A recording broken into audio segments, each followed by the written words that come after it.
Welcome to the Making of YOR, a podcast where we turn ideas into game mechanics for our upcoming tabletop RPG, YOR. If you'd like to stay up to date on the developments of YOR, head over to our Discord. Link is in the description. Hello again. Today we're going to build some monsters. Because it turns out that you need something to fight when you play a role-playing game. Yes, it's much more boring if we just make them fight each other. Yeah. Yeah, the idea is not party fighting each other. Let's make some cool things. But I think we're going to probably be working on a little bit on some other systems that are going to relate to monsters. We've talked about Pact Bound.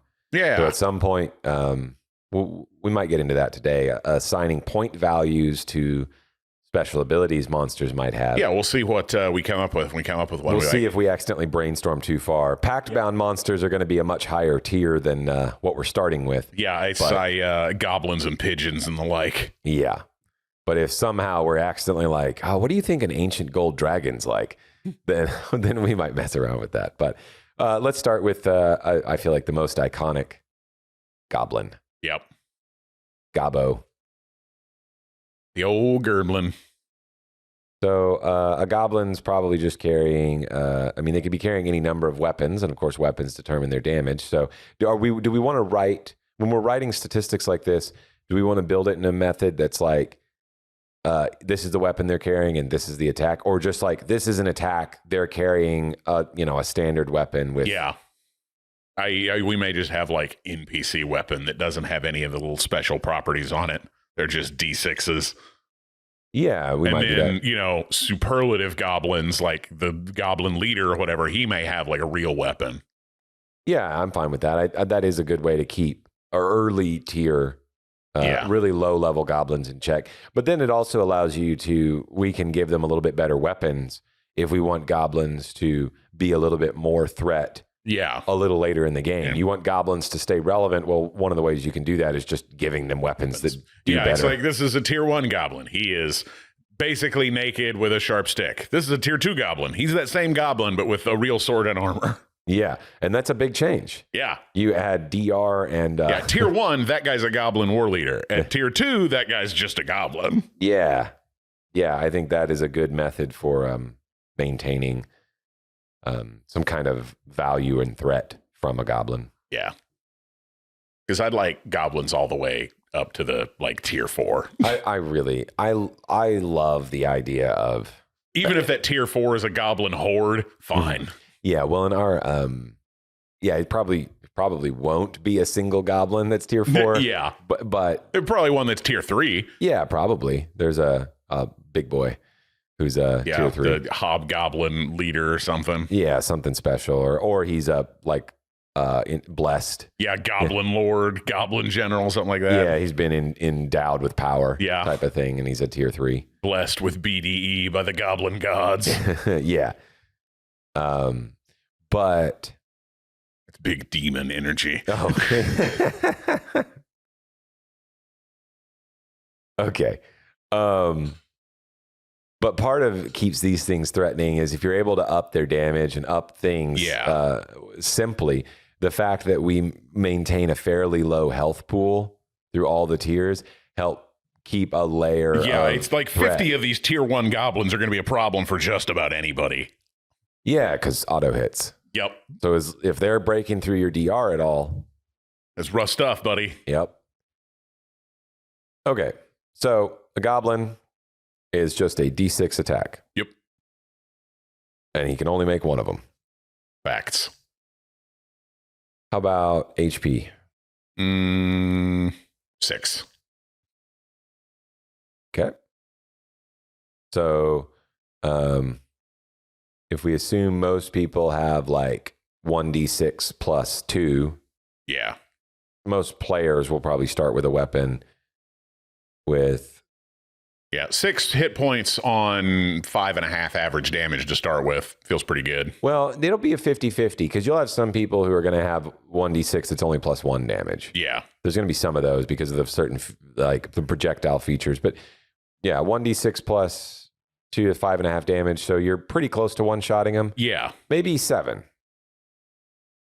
I don't know. Maybe one more.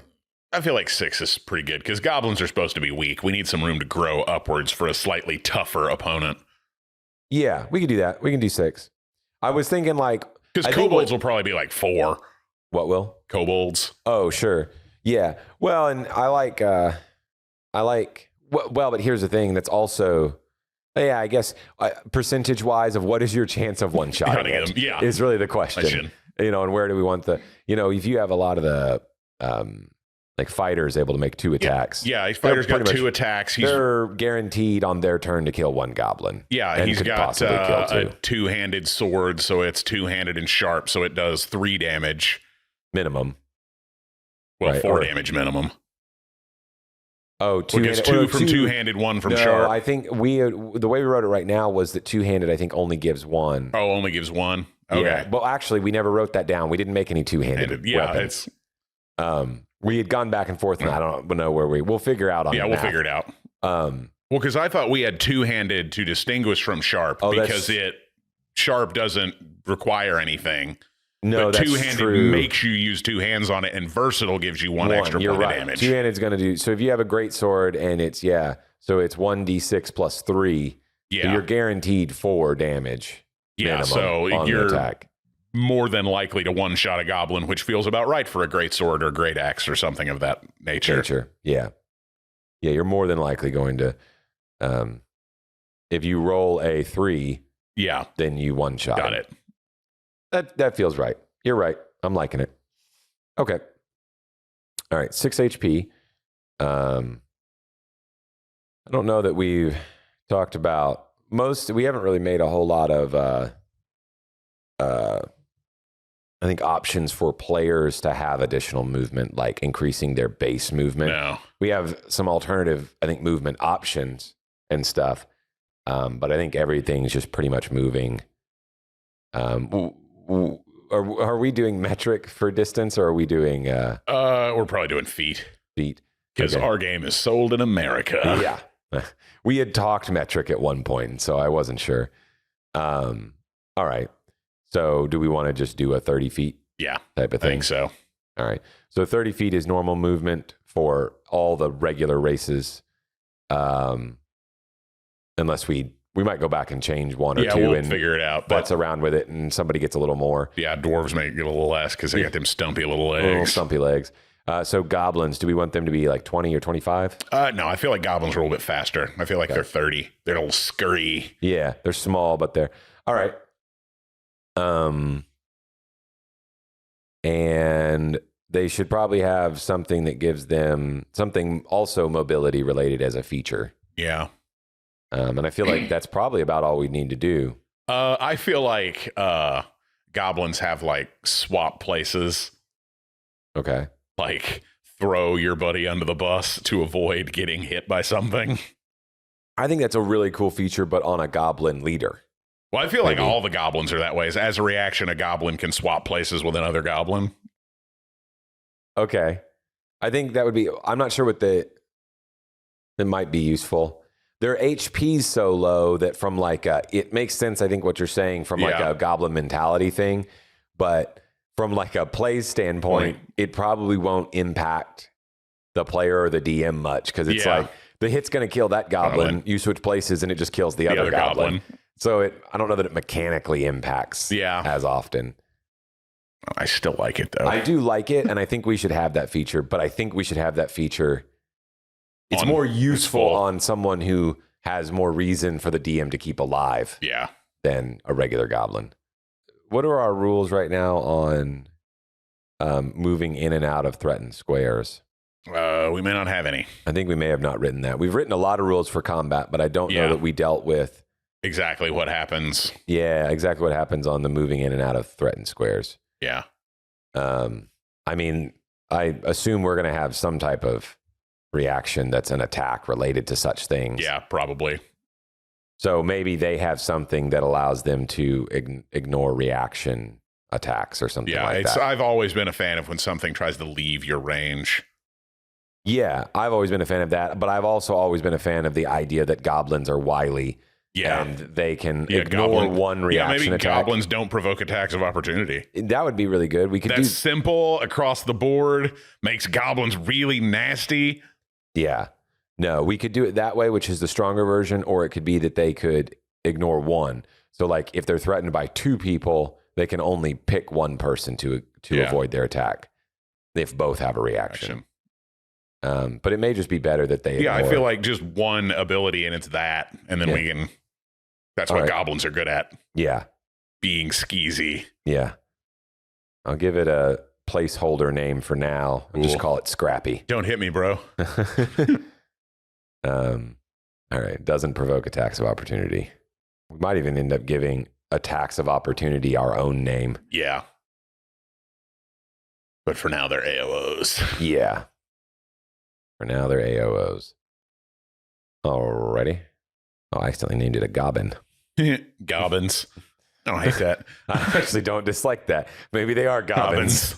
You got to get to tier 2 before you get to goblins. Yeah. Yeah. They're goblins at tier 1 because they've taken the L. Yeah. Meaningfully distinct from goblins. And this is a gobbin. Tier 0. Yeah. This is a tier 0. A regular goblin is tier get wrecked by the player. Yeah. Yeah. That's a goblin at tier 1. A goblin just doesn't have anything. It just does a d6 with 6 hit points. Okay. Oh, do you want this to be a tier 1, the one we just wrote? Or do you I feel like not provoking opportunity attacks is strong enough to make it a tier 1 enemy. Agreed. Maybe not a strong one, but definitely a contender. Yeah, tier 0s will probably be a cat. Yeah, it's like a pigeon or a farmer. Things with 1 HP that deal 1 damage. Yeah. Are tier 0 enemies. Matter of fact, that probably is thing I'll just write right here is tier 0 enemies. However you frame them, they might have a varying amount of HP and still be tier 0, but they don't really have any features, and they do 1 attack that does 1 damage. 1 damage. Farmer with his pitchfork, pigeon with its dive bomb. Yeah. Equally dangerous. Yeah. And then I'll probably put a note in there that their damage could be modified a little bit by the improvised weapon they're using. Yeah. So if a DM wants to say that this commoner is using something special, they might do 2 points of damage instead of 1. It's got a sharp pitchfork. Yeah. It'll be up to the DM to be able to change those circumstances a little bit if they want to. What about, so I'm just writing a note here, and we'll expand this later, but I think this is a good starting point. Yeah. All tier 0 creatures do 1 point of damage, and HP can vary from 1 to 5. Yeah. I dig that. And that's it. They don't have features. Nope. Their HP can vary from 1 to 5, depending on what you want it to be. They do 1 point of damage, and that damage can vary if the DM wishes to give them a different type of weapon. Yeah. Okay, so I wrote this. Their damage can vary if the GM wishes to equip them with a weapon that has a property. However, since they lack weapon proficiency, they never deal a dice of damage. Yeah. As a tier 0. Tier 0s would never have a proficiency. Well, unless they have a simple weapon. Oh, sure, a crossbow. Yeah, because that's what those are for, is massed peasant fire. That's true. I forgot we had that. Yeah, I'll put that they never deal a dice of damage unless wielding a simple weapon. A weapon with the simple property. Yeah. Surprise, pigeon with a crossbow. I mean, I do like the idea that there's a crossbow and there's intelligent pigeons. Yep. And they work together to load it, but there can be a pigeon up there that fires it. Why are 6 pigeons carrying a crossbow? Like the bit from the Holy Grail. How many pigeons does it take to carry a crossbow? A 4-ounce bird cannot carry a 1-pound coconut. They could grip it by the husk. Man, one of the players, Jason, has a shirt that is a diagram of how to of how they would achieve it. How would they carry tie it together? Yeah. Fantastic. All right. So we've got a framework for really all the tier 0 Cool. type creatures. Love which, that. There's no reason to individually build every tier 0. No. They're all basically the same. In reality, when you look at like the work that's put into like, well, let's define a cat versus a bird. Yeah, it's versus like, all right, the cat can climb and see in the dark. The bird can fly. Yeah. Okay. This is super important.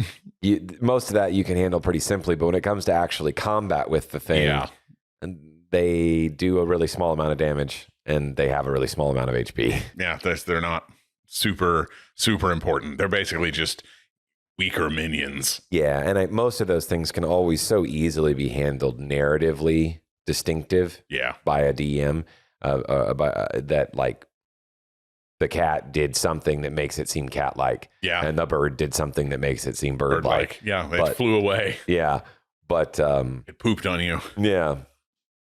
But its actual statistics, the same. Yeah, broadly meaningless. All right, so then we got a goblin. All right. Or a goblin. And let's make a kobold, I guess. Kobold, yeah. Another... Or I don't know. Are we gonna have a kobold called a kobold? I like calling them kobolds. Kobolds, because that's the same root. You want it with a C or a K? K. Not the metal. well, it's a German word, I think, that originally starts with a K. Okay. Okay. Cobalt. But they kobolds and cobalt, the metal, have the same root word. Yeah. All right, so what kind of attacks? I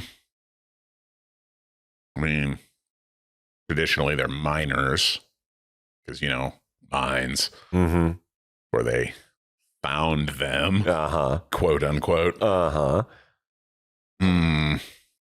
Shall they have a base that they carry and are doing a D6 attack, or do we assume that they're doing something a little different than like a goblin, which is operating with a weapon proficiency and a weapon? Yeah, I feel like they do D6 plus 1, but only have 4 hit points. So more damage than the goblin. Yeah. But you think they're designed to be wielding a weapon, or is this like They're probably like picks and spears and stuff. Picks and spears, yeah. Okay. Yeah, so a regular goblin is just wielding. It's interesting. I'm thinking about that of like, is it proficiency is sourcing the 1d6 attack, or is it that you can have a simple sword, but if you have a sword with the simple property, it can't have any other. Like, let's say you have not a sword, but let's say it's a spear or a pitchfork. If you have a weapon like that, it still does 1d6, but it has a simple property, which means you can't really give it other properties. Or do you think simple property just costs a point? Yeah, I think simple just costs a point. It's opportunity cost. Yeah. So to make it usable. Yeah, we might go through and build that so that you have so the same thing with a goblin. They could, if you wanted them to do 1d6 plus 1. Yeah. They don't have weapon proficiency either. They're just carrying a simple weapon, or like a regular goblin doesn't have it. Yeah. So they're carrying a simple weapon. And they could be sharp or something, but we assume that they're really bad crafters. Yeah. So it's just a 1d6. And with a cobalt, they're a little bit better. And so they have weapons. Yeah, they have their weapons are treated as sharp or whatever. All right, so cobalt, 1d6 plus 1, 4 HP. What kind of special feature? I always like that kobolds can fit in spaces that you don't really think they should be able to fit into. Okay. Flexible. Yeah. Or squeeze. Yeah, squeeze. Smaller than they appear. Yeah, smaller than they appear. What size are we considering? We are using size categories. Yeah. Goblins are small. Are kobolds small, or are they a size category smaller? I think they're small as well. Okay. They're just treated as smaller when they're trying to squeeze through somewhere. They're treated as a tiny. Yeah. Or whatever. Extra small. Extra small. XS size. All right. Smaller than they appear. Treated as tiny when attempting to fit into or through a space. Yeah. I don't know. We'll come out. We probably won't have like tiny and small or whatever, but Yeah, we might end up we'll just using use other those for words. now. Yeah, we have to come up with something because if we're gonna have something like that, then We're probably just going to use like tier 1, tier 2, tier 3. yeah, probably. Yeah, we have to have some semblance of Yeah. some relationship Yep. between the environment and the creature Yeah. for that to matter. And of course, we'll have things that make you like fluid or gaseous that Yeah. allow you to Slip through keyholes and things. Yeah. All right. So goblin, kobold. Do we think an imp is tier 1? I assume we're going to end up having something like that. Or do we even want to worry about I think imp's probably tier 2. things that are cosmic? Yeah, I think it's mostly stuff you could find in like Stick to mundane stuff things for now. that prey on peasants. Wolf. Yes. Definitely need that. Oh, yep. We'll also need warg. Yeah. All right. Wolf. Probably also 6 HP. Tier 1 as well. Yeah. Yeah, because it's a single wolf. Yeah. Wolves probably very quickly compared to kobolds get scarier in packs. Yes. Because I imagine their feature will have to do with allies. Yeah. So they're tier 1 if they're alone, but Yeah. a group of wolves get a lot scarier really quickly. Yes. Yeah, we'll have to come up with the points each one of these things cost later whenever we start balancing and counter stuff. But All right, what do you think for their attack? Because it's a bite, so I'm thinking it's probably like the natural weapon attack, so it probably just does a flat damage. yeah, it's just say 4 damage. Yeah, I don't mind that. Just natural. And I think something like that, we don't even have to build like for natural weapons. They just do a set number. Yeah, natural weapons, you don't have to build a framework for how they work. It's just each creature has a natural weapon that does X damage. Yeah. Yeah, I like that. And these are all DM creatures anyway. What does he need to roll dice for? yeah, I think on stuff like that, you can do something like that, which is really cool. But when we get to higher level stuff where that gets really, really cool is when you get to a creature that's a high enough level to have pact features. Yeah. Provide packs. And so it has like natural weapon 12. Yeah. Or something like that. Yeah. It's a really like a tier 4, tier 5 creature and it's got natural weapon. And you're like, what kind of pact do I have to make to get a natural weapon 12? You make a pact with a T-Rex. Yeah. How do I get a natural weapon 12 attack? Yeah. Something like that. That'll be fun to balance later. Yeah. So natural weapon, 4 damage, 6 HP. And something that has to do with the pack, with allies.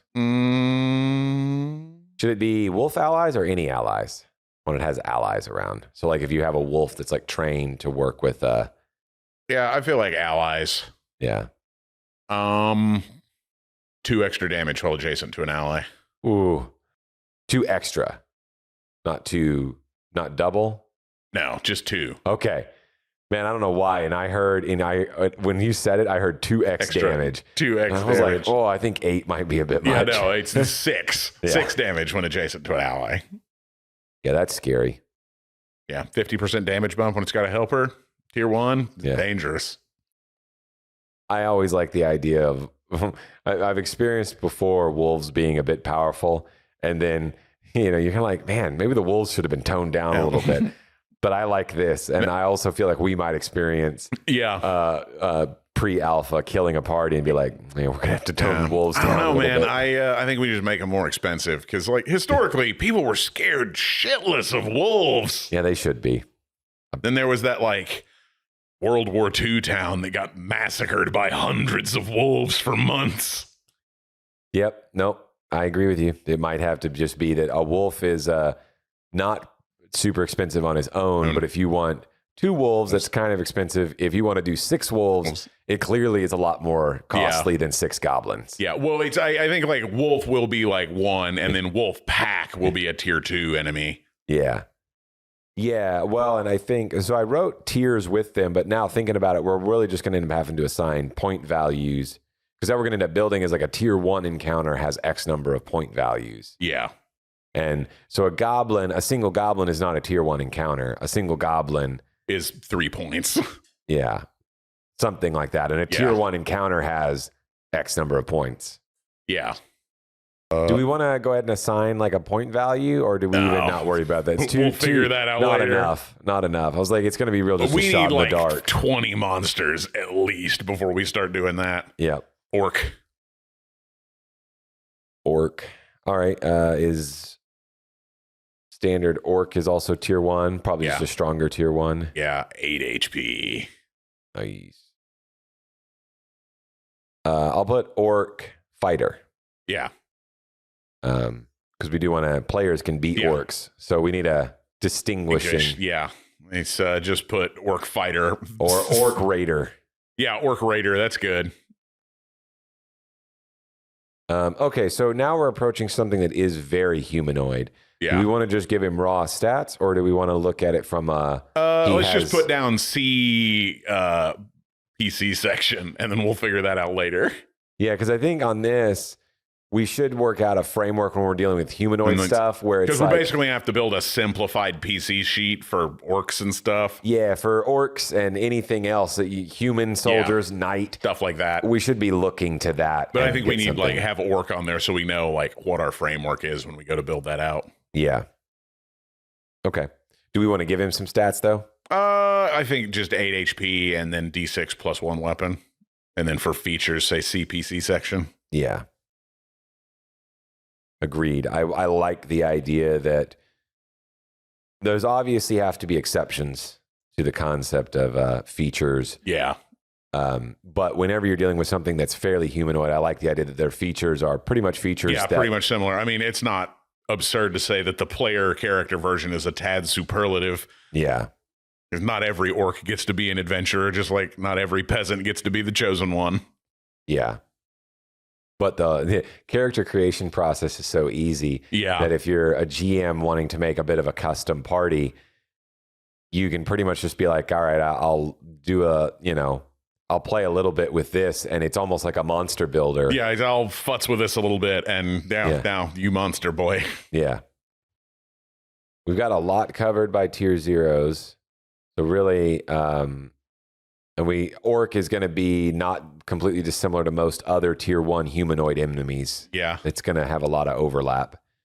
They might just get something that's specific from the racial feature. Yeah, I have to go back and familiarize myself with the racial features, but I think we'll just say CPC section and not worry about it. Yeah, because it's like bred for war. And it gives them some stuff there for orcs. But we definitely want to make a goblin boss who I think is probably still tier 1 but expensive, or goblin captain, or goblin goblin boss. Which would still I think be a tier 1 enemy. Yeah. He just has a higher point cost. Yeah. He's got 10 HP and D6 plus 2 weapon. And he's probably got the swap places thing. Mm-hmm. Will he also have the no AO? No AO. Yeah. Yeah. Do we want something like a bear to be tier 1? Is that a higher I feel like cost? A bear's probably tier 2. Okay. Maybe like a sun bear is tier 1. Yeah. Baby bear. Well, but when I'm thinking of a tier, what I was thinking in this way was like a tier 1 creature is used in a tier 1 encounter. Yeah. But you can have X number of tier 1 creatures in a tier 1 encounter based on what point value has been assigned to that creature. And so, something like a single bear, brown bear, maybe not like a bigger bear, but like a single bear is probably still a tier 1 encounter. Yeah, it's a party of adventurers at low levels could kill a black bear, I guess. Just alone. Yeah. It's not a group of them. Yeah, so, probably 10 HP, 2 3-point attacks, and a climb speed. I like that. Yeah, I think a party of tier 1 adventurers would have no issue with this, especially if they go first against the brown bear, they'll just kill it before it acts. Yeah. With 10 HP. And 2 attacks at 3 damage. He would kill your wizard in 1 turn, Yeah. but he wouldn't probably kill any other party member in 1 turn. Yeah. Yeah, when we played through this, I could see us having to change HP values up just slightly on some of these to try and make sure that we don't get a lot of like the other side never goes. Yeah. The auto hits make the potential of instant death pretty high. Well, I mean, these are like tier 1. No, they are. Yeah. Oh, what should I'd never checked on Kobold speed. Oh, also 30. Actually, maybe 40. They're super fast. Okay. And then Wolf is also faster than 30. 40 or 45? Let's go 40. Probably just stick with round numbers. Okay. In this case, 5 is not an honorary round number. And then how about the brown bear? 30? Yeah. Alrighty, got any other ideas? Dire chicken. Dire chicken. Okay. 7 HP, 5 damage attack. Gosh. The fear of the dire chicken. Yeah, I'm thinking like an ostrich or like a cassowary. So 5 damage, 1 attack. Yeah. Maybe a 1 damage AoE, like a crow. Okay. 5 damage, 1 attack, or 1 damage AoE. Yeah. So good at killing commoners or things like that. Not good at killing adventurers. Yeah, every now and then a dire chicken pops out of the nest and it runs through a village. Yeah. Be good at killing little things. That doesn't do anything to adventurers, but it does have an attack for dealing with adventurers. Yeah. They're dangerous. Yeah. And then like doesn't take damage from falling. They can't fly, but they can slow their fall. Speed 40? Yes. I figured as much. It's going to catch you. Yep. They're dangerous. Scariest thing in our game, dire chickens. Yep. I mean, whole parties have been killed. Anybody who's ever had to like look at a cassowary fight something, those things are mean. And I think dire chicken's a funnier word than cassowary. Yeah. All right. Yeah. Side note, delicious. Yeah. So how about a kangaroo of some type? Oh, do we want to? Because kangaroos are awful. Yeah. Okay. 5 HP, 3-point attack, advantage on grappling. Oh, okay. A single 3-point attack? Yeah. Okay. Hard to get up on that tail and kick 2 things. Yeah. I just imagine it's punching. Yep. I'm imagining the boxing. Yeah, boxing kangaroo. That's a tier 2 enemy. Yeah. Speed 30? Or advantage? Oh. I think speed like, are we gonna have like run or dash rules? I don't know. We do. It's slower speed, but it is a higher multiplier when it runs or dashes. Yeah, I think we probably are. Okay. Because we're going to have ranged combat, so we'll probably have to have some kind of, but maybe we won't.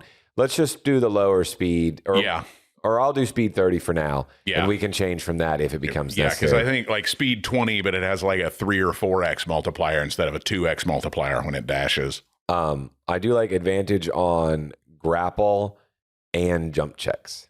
Yeah. Well, that's just athletics, so. Yeah. There's advantage on athletics checks. Yeah. There's still, you could probably find, if that becomes confusing, you'll be like, well, here's an athletics check that a kangaroo can't reasonably make. Yeah. So we're not worried about that. I feel like we got to have a drop there if we've got both of those. Mm-hmm.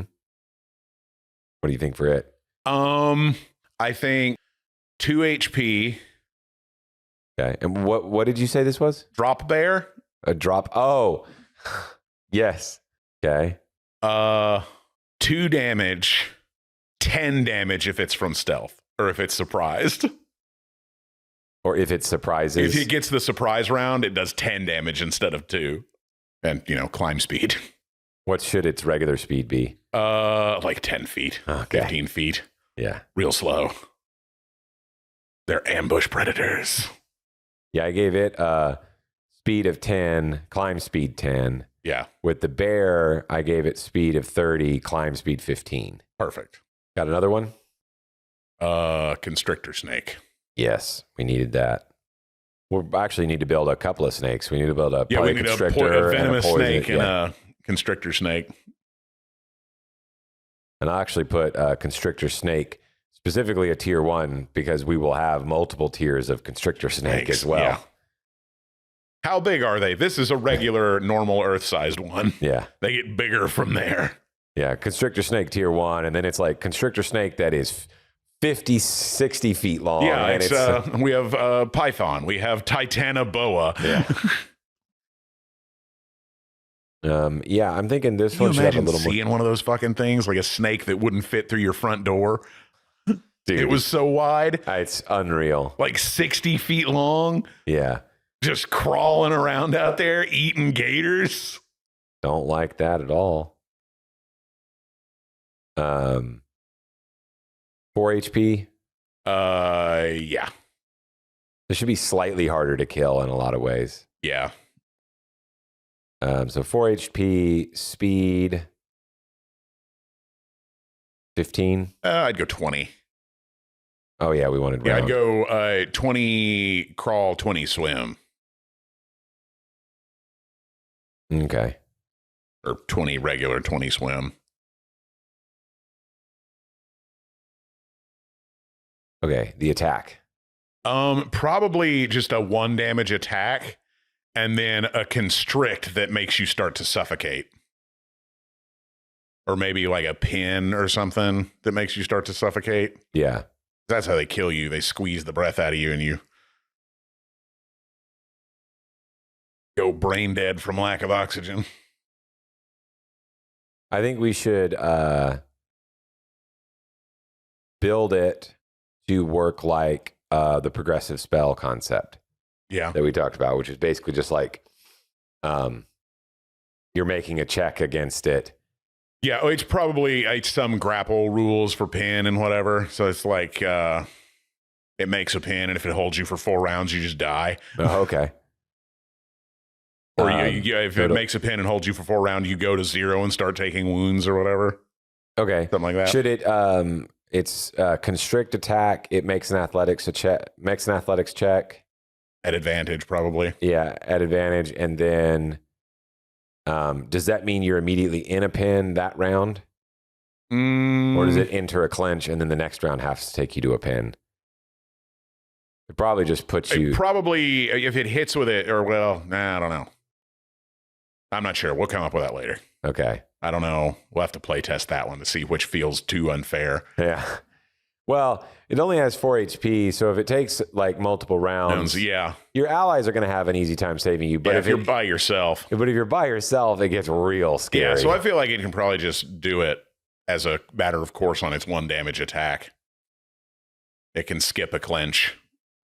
Okay. If it succeeds on the grapple, it can just move immediately to pin. Because they are really fast. Yeah.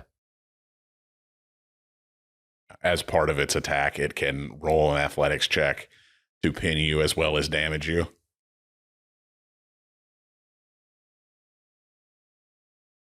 Do we want 4 rounds for now? Yeah. That feels good enough. Yeah.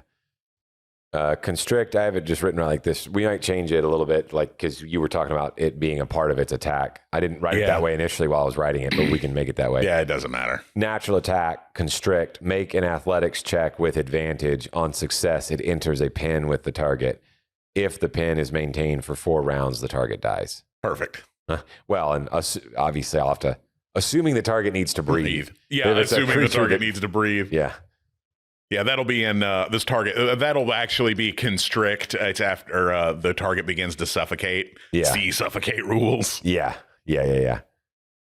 Venomous snake. Mm-hmm. 2 HP. Damage 1 plus poison. Or 1 plus venom, I guess. Yeah. We could have different kinds of venom. Yeah, we can have like we're gonna probably when we really work on building the poison table with effects, we can have a venom table. It's like, all right, you just have the one snake, and then you pick which kind it is based on what the venom does.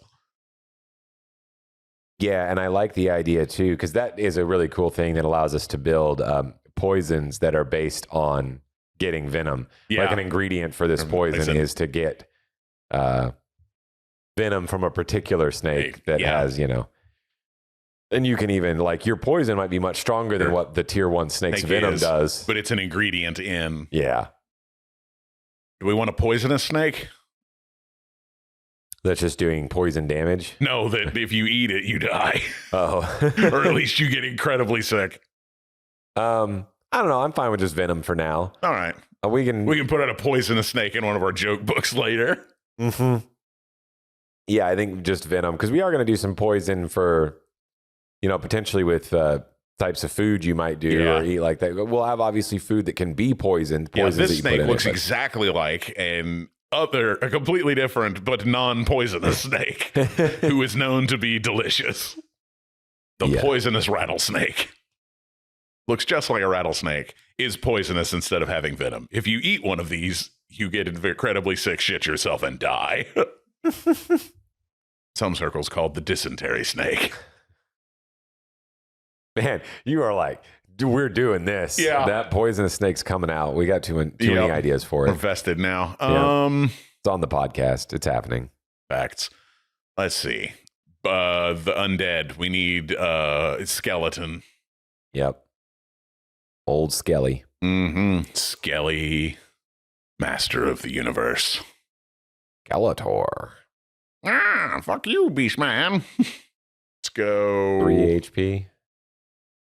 I go 4 HP, but with DR. Okay. DR1. Yeah, DR1. 4 HP, DR1. D6 plus 2. I think, or just D6. I think. Well, I was going to say D6 plus 1, but D6 or D6.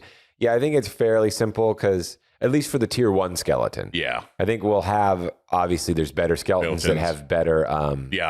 Armor dexterity, and weapons and better. These are like the ones who've been at the bottom of the crypt for a while. Yeah, these are a little bit of the more janky skeletons. Yeah, they're not fresh. Yeah, their bones are getting a little green. Chainmail's sticking together from rust. Yeah, I like D6 plus the DR. Yeah, the DRs can be really useful. For basic skellies. Yeah. And I like this too. It allows the lower HP levels on a lot of these tier 1 creatures make it to where you can actually have fights that have quite a few creatures at a low tier. Yeah. And the party, there is a risk to it, but the party, if they get to go first, if they play smart and go first, they'll have a good chance to thin the herd enough that, they'll do well even against a large party. And then ideally, if they don't go first, they'll have enough defensive abilities to they won't not all die. Yeah. Maybe if, the GM's in control of that and how smart, a group of skeletons behave, they're probably not all going to go after one guy because they're mindless skeletons. Go after the closest. Yeah. Something like that. But weapon. They have any special abilities? I mean, they don't have to breathe, but I think that's just a given because it's undead type. Yeah. Is speed? I'd go 20 feet. Nah, give them 30 and we'll make zombies slower. But tankier. Yeah. Will the tier 1 skeleton have a melee or ranged option? Yeah. So we could do D6 plus 1 melee, D6 ranged. Yeah, I like that. Ranged 30 feet? Yeah. I think even if they have a bow, we assume that their aim's not great. Yeah, it's well, they don't have any eyes. It's a little bit hard for them to shoot further. Yeah, also, I can't imagine their bows are of good quality. No, certainly not. All of those things can be played with by a GM, but I think this is a good default. Yeah, basic tier 1 skeleton that your newly born adventurers are going to go fight in a crypt. Seems perfect. Yeah. I don't know that there is any feature though. Now They don't spread anything. I think the DR and the ranged option is enough. Yeah, and the undead tag is going to give them features that an undead would have. That just all undead Yeah, don't have. sleep, don't breathe, see in the dark. Yeah, they get a lot of features just from being undead. Yeah. So I think that's pretty straightforward. Cool. Zomboid, they tier 1s as well. They're a little probably stronger tier 1. Yeah, they're probably 10 HP, 3 damage natural weapon. Yeah, speed 20 feet. Yeah. And I think maybe they're just going to be cheap. I think they may not have anything more than that. Okay. And then at tier 2, we can have an infectious zombie. Yeah, I was going to say, because we'll have a zombie that can grapple, is good at grappling, biting. Yeah. Well, I don't think they need to be good at it. I think they just they're cheap for their tier. Yeah. So you can put a bunch of them in at the points, and in tier 2, they become infectious. Yeah. And they're still cheap. Yeah. Okay, so natural weapon 3. Yeah. Okay. Natural weapon 3. And that's it. 10 HP, speed 20, natural weapon 3. Yeah. And they're undead. Yep. I like that. That's cool. Need Venus man trap. Okay. All right. Build our first plant. Yeah. I'll give it the plant tag. Yeah. Because I don't know what that'll mean, but it does need to be identified as such. I'll go back and change some of the others to beast tag too. Yeah. Because we'll need to make note of that. Yeah, what beast give? Yeah, well, and those probably be certain spells or things will interact with target beast. Yeah. 5 HP? Yeah. 0 movement speed. They grow in spot, never move. 6 damage natural weapon. Okay. And then, disguised appearance for their feature that makes them hard to spot. Okay. Or natural camouflage. Yeah, that. Yeah, nothing to see here. Yeah. 5 HP, speed 0, natural weapon 6, natural camouflage. They just eat things that they come sit by. in place and eat things that come by. Yeah. Should they have a feature of like fragrant or something like No, I think the higher tiered ones will. that are like attractive in some way? I think at a higher tier, plant will have like a corpse catcher, which is like a bell jar plant or whatever it is, where it is a sarlacc pit, but it smells good and people walk into it and fall in. Yeah, I like that. That's a really good. All right, so that is a tier 1 plant. First little thing in that. I think we're probably good for today, and we'll pick up on monsters probably next time. I think sounds good to me. This has been fun, dude. Monsters are fun, and I think this is a really fun part of the build process. Yeah, we've been putting this off long enough. Yeah, we did all the harder stuff before, and now we just get to make these simple little frameworks. What do I want to make them deal with? Perfect. Yeah, and I like starting with a framework of all these simple things, and if we can adjust a little numbers, we can add a little lore. Yeah. Later, we can. It's all been about player fun so far, but now it's the DM's fun. Oh yeah, which is we want the game to be the first and foremost experience we want factored in our game is the DM's experience. Yeah, we want it to be good. Because he's the one who's going to have to do all this shit. He should be the one who has the most fun. Yeah, I do agree with that. At least I think if a game is designed with that in mind, it will make the things that could be frustrating for the GM less frustrating. Yeah, I got opinions on what makes GMing frustrating. Yeah. Well, we'll also deal with that next time. Yeah. Catch you later on Podcast After Dark. See See you guys.